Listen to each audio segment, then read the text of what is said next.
Olá, eu sou o Rony Costa, ou Rony Games se você preferir, e é isso por enquanto. Estou aqui para trazer uma crítica sobre o tão esperado live action de One Piece da Netflix. E para começar, eu farei esse vídeo inicial, que esse primeiro vídeo, que vai ser como uma primeira parte ali, sem spoilers, ok? Vai ser um vídeo mais curto, e depois eu farei um outro vídeo que vai ser como se fosse uma segunda parte, né? Passando por todos os arcos dessa primeira temporada, e falando as minhas opiniões, o que eu achei, e aí sim, com spoilers, com bastante spoilers, ok? Então esse vídeo aqui não tem spoilers, tá bom? Mas enfim, antes de mergulharmos nos detalhes, vamos esclarecer a pergunta que muitos estão fazendo. A Netflix finalmente acertou? Bom, é uma resposta tão clara quanto a fumaça de um barco de pirata, ou seja, nem tanto, mas deixamos o veredito para o final. Primeiro vamos falar sobre a história. E aqui vai um pequeno segredo. Embora eu tenha assistido One Piece há alguns anos atrás e tenha parado na parte depois que o Sanjin é recrutado, né? Afinal, quem precisa de mais 1000 episódios, não é mesmo? Enfim, inerente a isso, eu sei muito bem o quão épica é a história, com personagens carismáticos, reviravoltas de tirar o fôlego e uma lore tão densa quanto a de Dragon Ball e Naruto. Eu posso sentir a empolgação dos fãs desde os primeiros episódios, porque foi exatamente o que eu senti assistindo o anime, mesmo que é bem pouco. Mas adaptar essa jornada gigantesca para um live action não é fácil, né?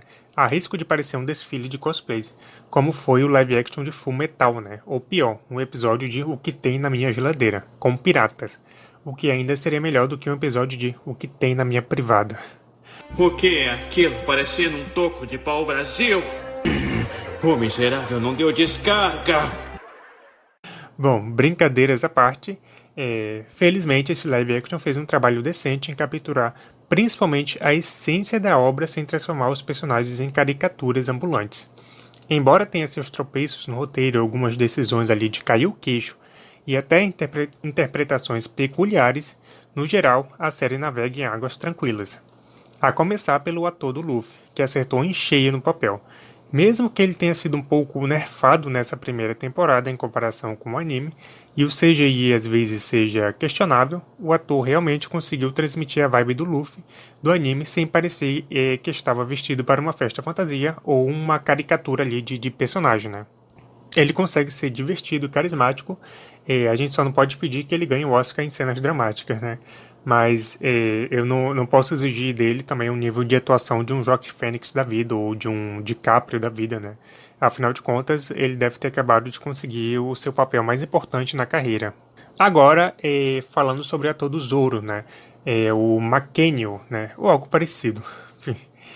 Ele parece ter uma queda pro live action de anime. Afinal de contas, ele já apareceu em Jojo, Samurai X, Full Metal e até naquela catástrofe de live action de Cavaleiro do Zodíaco desse ano. Nossa, cara, que bosta, mas enfim. Eu só me pergunto se ele é japonês, coreano ou uma mistura dos dois. Mas quem sabe. O que importa é que ele se saiu tão bem como o Zoro quanto o Inaki, o ator do Luffy. Embora, para mim, o Zoro seja um personagem mais simples de interpretar, né? Mesmo assim, ele cumpriu bem o papel. Só vacilou um pouco quando teve que fazer um drama pós-batalha contra o Mihawk, mas tudo bem, ninguém é perfeito. Indo então para a atriz da Nami, que é apenas uma 10/10, e não só isso, uma ruiva que teve sua etnia respeitada em uma nova adaptação, o que é raridade nos dias de hoje. Mas convenhamos que a atriz da Nami não é só aquela 10/10 do meme. Ela de fato se esforçou muito nesse papel, né? Pelo que eu sei, ela queria muito. E agarrou essa oportunidade com muito empenho. E sendo a Nami a personagem que teve maior desenvolvimento nessa primeira temporada, principalmente pelo fato da temporada acabar no arco dela, eu posso dizer com toda certeza que ela mandou muito bem. A caracterização da Nami para mim, a escolha da atriz foi perfeita e a atriz foi a melhor para mim ao lado do ator que fez o Usopp também. E por falar no Usopp, né, a escolha de ator para ele foi simplesmente perfeita na minha visão, com um ator que conseguiu captar bastante da essência do personagem também, além de ter uma excelente atuação. Pena que seu arco foi totalmente rushado, como seu tempo de tela também bem reduzido, mas falamos sobre isso quando eu fizer lá o vídeo falando sobre os arcos dessa temporada, né, na verdade. Falando então do Sanjin, né, finalmente do Sanjin, o último aí a entrar na tripulação do Chapéu de Palha, né, que na minha opinião também era o mais fácil de adaptar. Felizmente, foi bem feito. no mesmo nível ali do Luffy e do Zoro, né? Ele foi adaptado sem exagero, sem parecer um cosplay bizarro, né? E pessoalmente eu achei o ator que fez que interpretou o chefe Zeff, né?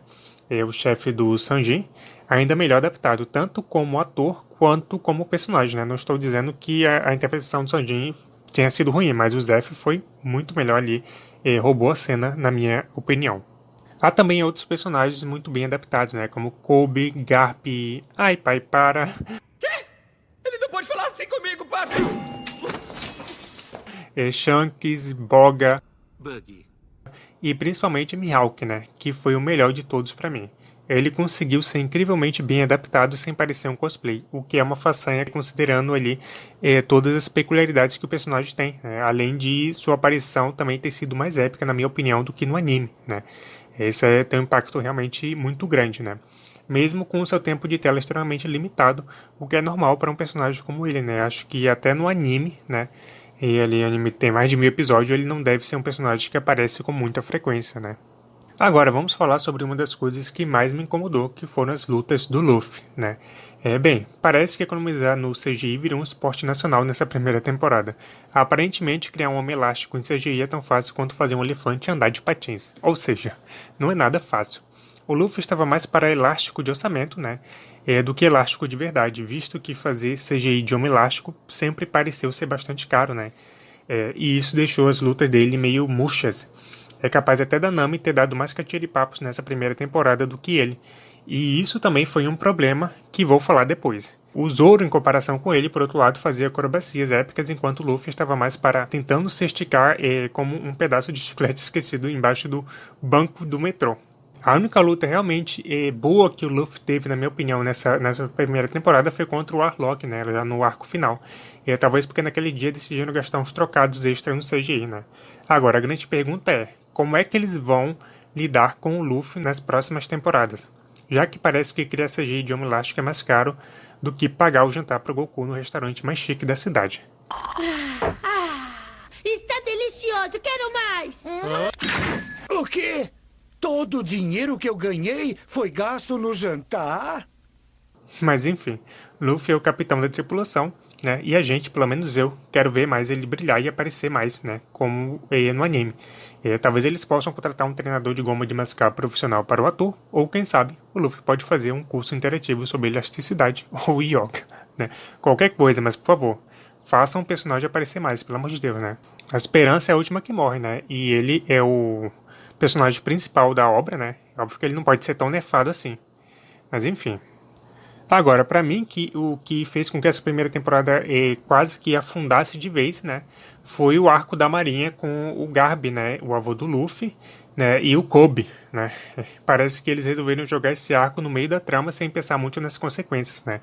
Eles já estavam tentando enfiar 45 episódios de anime em apenas 8 de live action, mesmo que cada episódio tenha a duração de uma maratona, né? Em torno ali de 50 minutos a 1 hora. Será que a maratona dura isso? Nem sei. Ainda é muita coisa para adaptar em uma temporada, né? Poderiam ter esticado isso para pelo menos 10 episódios, na minha visão. Devido a isso, né, eles tiveram ali que rushar bastante os arcos que passavam. E para piorar, né, eles jogaram esse personagem novo na tela como se estivessem distribuindo ali panfletos no metrô, né? O pior de tudo também é que revelaram logo de cara que Garp é o avô do Luffy. Fiz uma pausa aqui que tava passando uma moto barulhenta, né?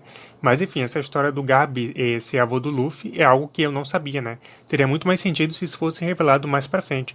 Porque de um lado nós temos Luffy ali em sua lembrança nos episódios iniciais de infância, né? Sendo até chamado de menino órfão, né? Com toda a sua história com o Shanks, né?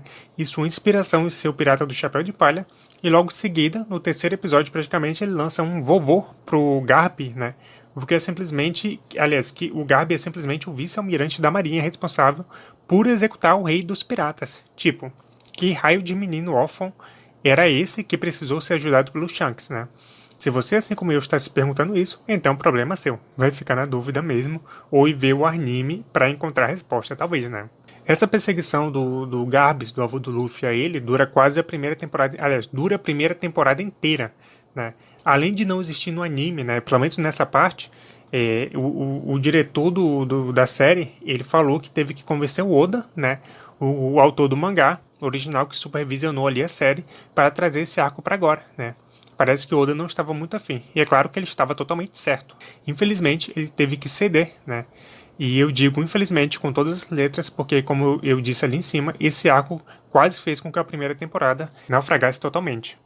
Só não foi pior porque a história de One Piece, né, é tão boa que parece que tem um poder de ressurreição embutido. Mesmo assim, isso acabou roubando um tempo precioso de tela de vários personagens importantes, como Luffy, Usopp e Sanji.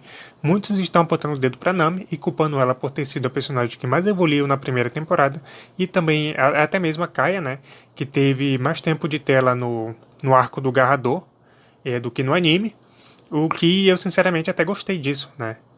Inclusive eu teria dado um pouco mais de tempo de tela para outros personagens também, né? Mas os verdadeiros culpados não são elas, né? São os roteiristas que tentaram espremer 45 episódios de anime em apenas 8, como eu falei, deveriam ser no mínimo 10, e ainda enfiaram esse arco da marinha com uma dose cavalar de tempo de tela, né? Enfim, isso me fez lembrar o que fizeram com o Jurassic World 3, né? Em Jurassic World 3 eles trouxeram 3 protagonistas dos filmes do Jurassic Park antigo, né? Para se juntar com os 3 protagonistas dos filmes atuais, ou seja, muita gente importante para administrar, dar destaque, importância e tempo de tela. E o que é que eles fazem? Eles dão o maior destaque do filme para uma personagem nova, negra e lésbica, que ninguém nem conhecia e ninguém nem se importava. E até agora os idiotas devem estar se perguntando, né, coçando a cabeça, se perguntando por que essa porcaria de filme deles flopou. Burro, burro, burro, incompetente. Enfim, Hollywood não aprende, né? Mesmo que diferente dessa personagem aí, né, esses personagens da marinha aqui do One Piece, né, eles devem ser mais importantes mais pra frente. Mas ficou claro que o lugar do arco deles não deveria ter sido agora. Foi ruim para esses personagens aqui, foi ruim para outros personagens, foi ruim para a história, né? Foi ruim para quem assistiu a história, na minha visão. Para mim foi ruim para todo mundo eles terem feito isso agora, né?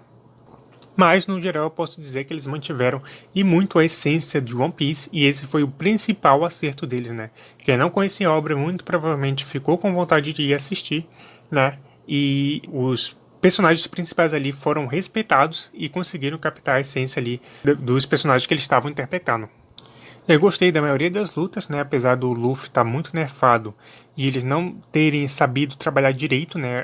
As lutas do Luffy, só ali no final contra o Arlong, né? Mas eu gostei das outras lutas que aconteceram, né? A aparição do Mihawk foi épica, tivemos muito personagens bem adaptados, né? Respeitados, com suas lores, suas histórias ali respeitadas, né? Então, apesar de vários erros, né, essa série aqui poderia ter sido nota 10 facilmente, né, mas eles cometeram vários erros ali e equívocos, né, mas apesar de tudo isso, só o fato deles terem conseguido manter a essência da obra original, que é muito boa, muito rica, né, muito vasta, já faz com que eles terminem essa primeira temporada com um saldo positivo, tá? Minha nota para essa primeira temporada é 8, eu daria 7, mas eu me envolvi mais com a história, então por isso eu vou dar 8, né, mas para mim seria facilmente um nota 10. Bom, então é isso, tá? Essa foi minha análise inicial dessa série de live action de One Piece, né? Depois trarei um vídeo totalmente detalhado, passando por todos os arcos e falando o que eu achei, tá?